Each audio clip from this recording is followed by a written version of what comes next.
Эфирда яңалыклар вакыты, студияда Лейсан Галиева, исәнмесез. Бүгенге чыгарылышның төп темалары. Урман кунагы. Колабызда поши юл транспорт халакәтенә элеккән. Хәзерге вакытта без пошиның изләрен күрәбез. Димәк, ул менә шушы агачлар арасыннан йөгереп чыккан.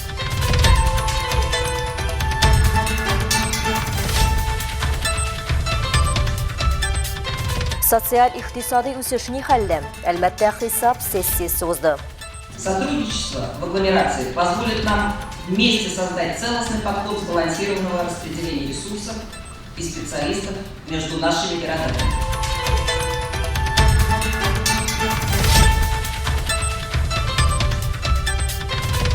Юбилейлы концерт. Рәис Нәгыймов исемендәге балалар сәнгать мәктәбе юбилейын каршылый. Всегда приятно приехать в родной город, выступить на конкурсе своего города.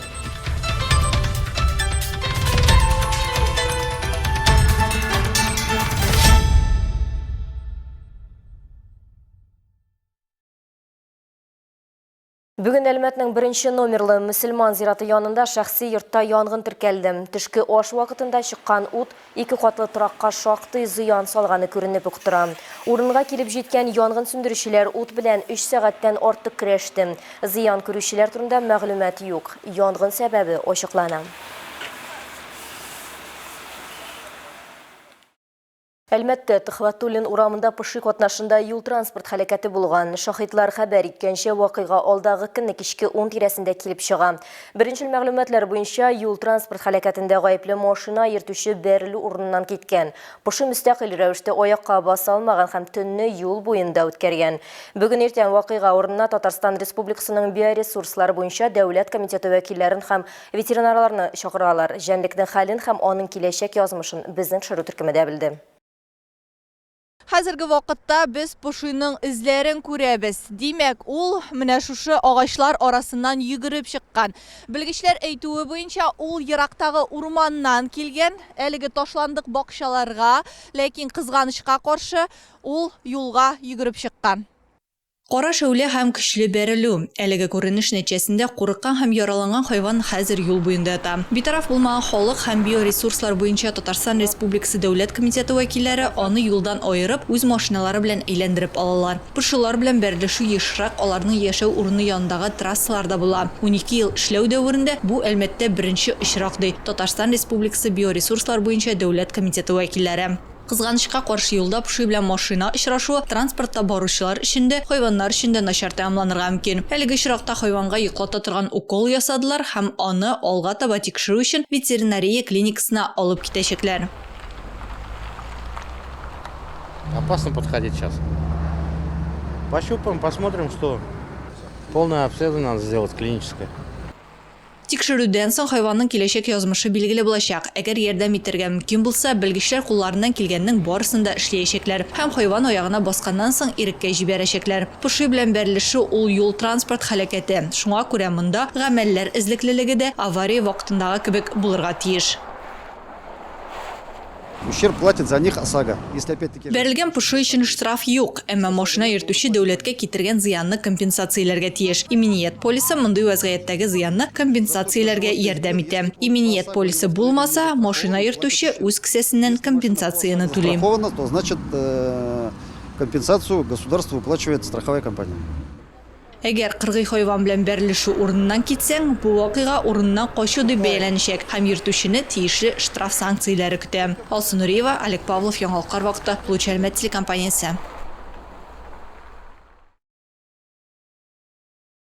Әлмәт районы республикада барлык күрсәткечләр буенча да югары позициядә. Районыбыз республиканың социаль-иктисади үсеш рейтингында 5-лектә. Төяп җибәрелгән товарлар һәм хезмәт күрсәтүләр күләме буенча беренче урында. Бу һәм башка мәгълүматлар турында район башкарма комитеты җитәкчесе Гүзәл Хабетдинова хисап сессиясендә сөйләде. Алдагы чыгарылышларда әйтеп үткәнчә, сессия эшендә Татарстан Республикасы премьер-министры Алексей Песошин да катнашты. Хәерле көн, хөрмәтле Алексей Валерьевич, депутатлар, чакырылган кунаклар.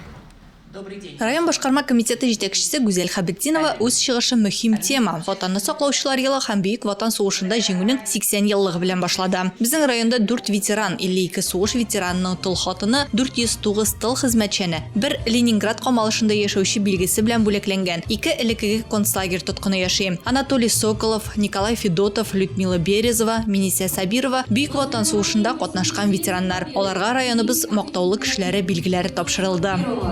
1945 году Соколову Анатолию Михайловичу присвоено звание «Почетный гражданин Альметьевского муниципального района Республики Татарстан».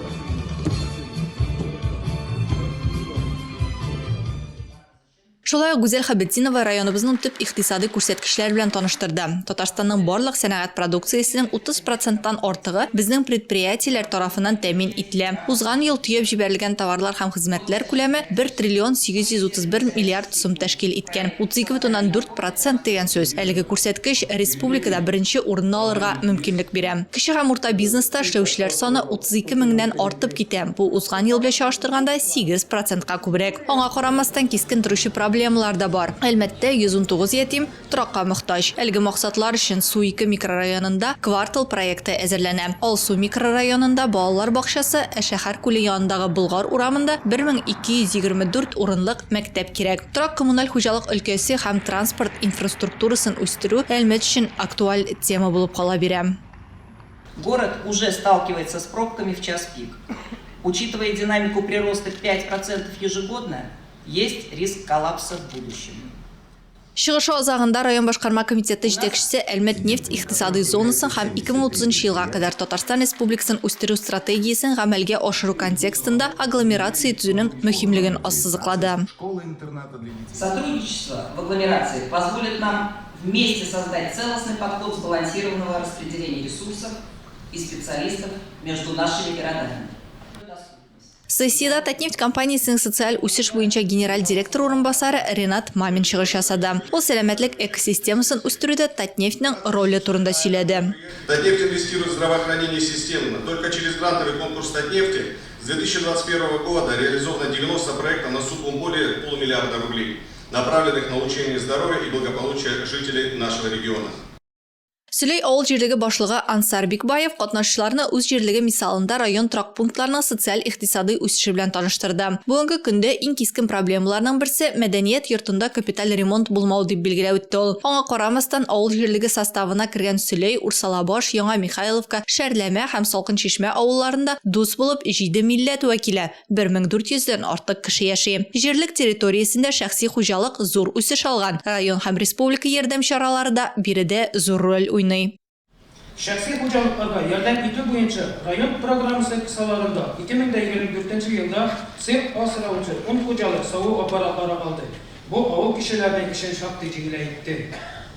Авыл җирлеге территориясендә кече фермалар төзүне субсидияләү республика программасы буенча элемегезләндерелгән үстерү белән шөгыльләнүче 2 фирма төзелде һәм алар уңышлы эшләп килә. Татарстан премьер-министры Алексей Песошин үз чыгышында республиканың икътисади үсеш темпларын саклап калуын ассызыклады. Бу ире инфраструктура проектларын гамәлгә ашыруны дәвам итәргә мөмкинлек бирә. Шул ук вакытта Әлмәттә торак коммуналь хезмәтләр өчен бурыч миллиард сумга җиткәнен дә ассызыклап үтте. Сессия ахырында төрле өлкәләрдә уңышларга ирешкән Әлмәтләрне бүләкләү тантанасы узды. Балалар тәрбияләүдә һәм гаилә традицияләрен ныгытудагы казанышлары өчен хезмәттәшебез 5 бала анасы Рәдифә Нугманова да Татарстан Республикасының ана даны медале белән бүләкләнде.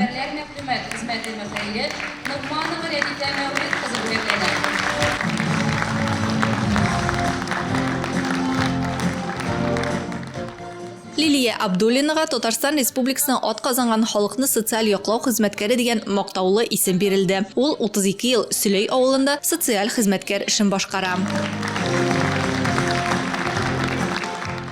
Миңа калса, эшне яратырга кирәк. Чын күңелдән эшне яратсаң, анда барасы килеп тора, эшлесе килеп тора.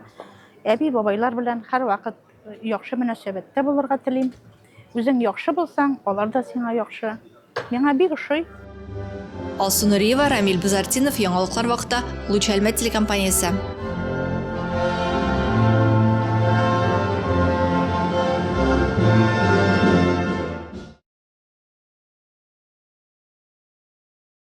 Әлмәт сәүдә иктисад техникумында хәрби патриотик чаралар циклы башланды. Әлеге циклны олар ватанны саклаучылар көненә багышланган хәрби спорт эстафетасыннан башладылар. Патриотик бәйге кысаларында техникумның беренче курс студентлары сафта әзерлек күнекмәләрен күрсәттеләр. Тулырак Алсу Әхмәтҗанова материалында.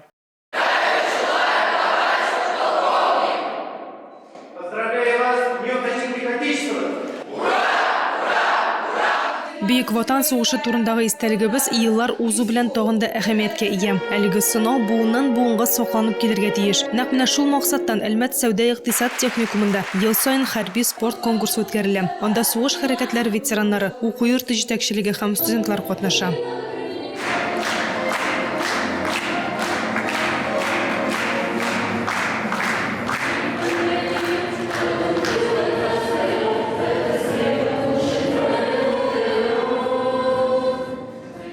Техникумның беренче курс студентларынан торган 9 команда софта әзерлек күнекмәләрен күрсәтте. Эстафетаның беренче этабында катнашучылар үзләренең строевой әзерлеген күрсәттеләр. Алга таба командалар автомат җыюда, гранат ыргытуда, йөгерүдә, озынлыкка сикерүдә көч сынашты. Шулай ук погоннарның сурәтеннән танып әйтергә тиешләр иде.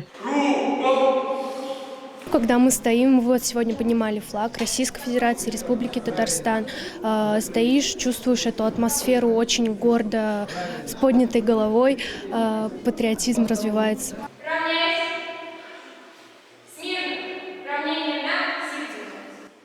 Бәйге елда сугыш хәрәкәтләре ветераннары катнашында үтә. Алар иң элек студентларның белемен, җитезлеген тикшерәләр. Бу инде үз чиратында әлеге чарага җаваплылык һәм җитдилек өсти. Запастагы полковник Фуат Захидуллин бүген автоматны җыю үсетү өчен җаваплы.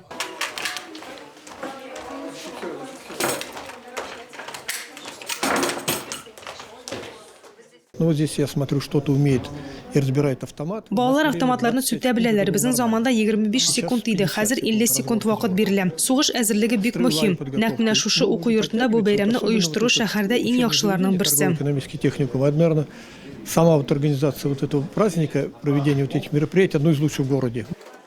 Уку йорты җитәкчесе Зульфия Закирова әйтүенчә, алар техникумга укырга керү белән студентларда патриотик тәрбия бирә башлыйлар. Әлеге чарага да әзерләнү өчен 3-4 ай кирәк булды ди ул. На этом мероприятии мы всегда Бу чарага без һәрвакыт военное братство вәкилләрен чакырабыз. Бу бик зур тәрбия. Балалар офицерларны күрә, тыңлый. Алар бик кирәкле сүзләр әйтәләр. Шулай итеп без балаларда ватанга мәхәббәт тәрбиялибез. Они очень правильные, хорошие вещи говорят. Таким образом воспитывая в детях патриотизм, любовь к родине.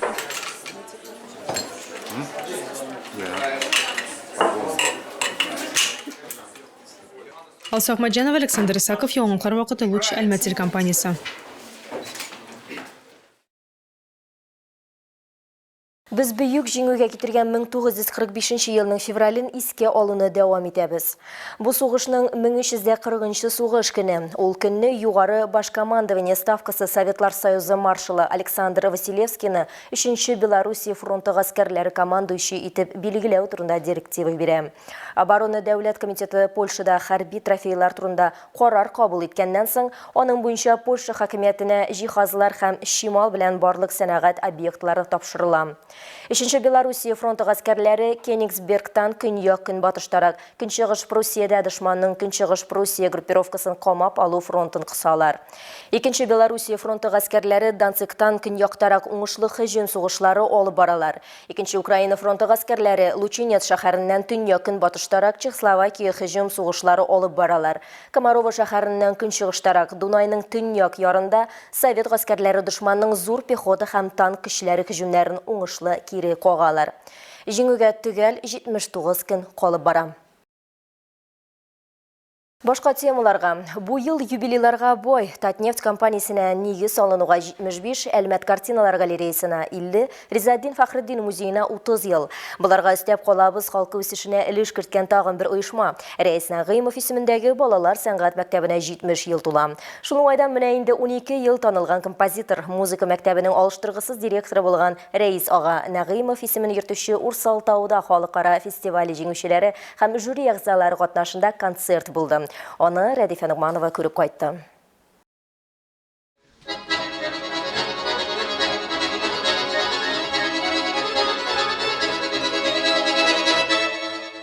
Сәхнәдә Ислам Нугманов һәм Кристина Ларина. Икесе дә Нәҗип Җиһанов исемендәге Казан дәүләт консерватория студентлары. Икесе дә Рәис Нәгыймов исемендәге Урсалтауда фестивале лауреатлары. Бу юлы алар Колабызда уза торган балалар сәнгать мәктәбенең 70 еллыгына багышланган концертның маңсыз кунаклары.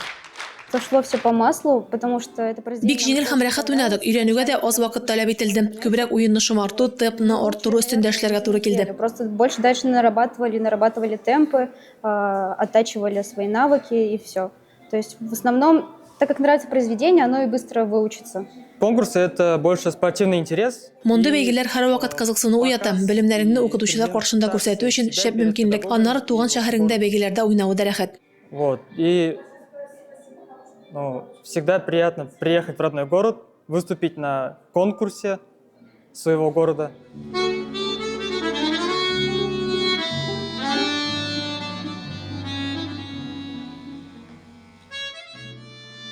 Ислам белән Кристина укытучылары Антон Попов белән бер сәхнәдә генә түгел, бергәләп тә чыгыш ясыйлар. Антон Сергеевич шулай ук безнең якташыбыз. Ул беренче музыка мәктәбен, Әлмәт музыка көллиятен тәмамлаган. Татарстанның атказанган мәдәният хезмәткәре. Халыкара бәйгеләр лауреаты һәм беренче көннәрдән үк Рәис Нәгыймов исемендәге Урсалтауда халыкара бәйгесенең жюри әгъзасы да булып тора.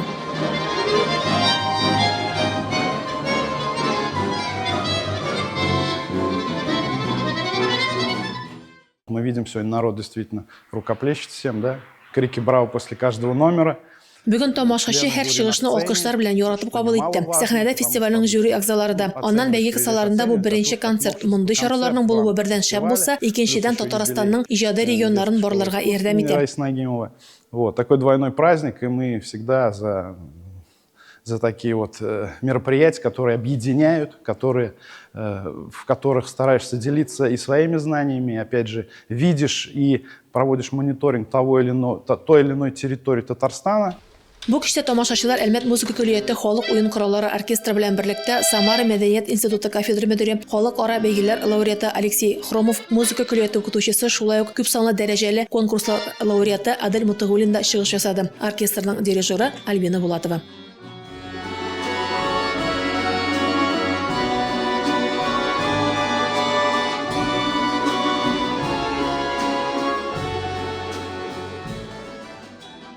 Рәдифә Нугманова, Рамил Базардинов, яңалыклар вакыты, Луч, Әлмәт телекомпаниясе.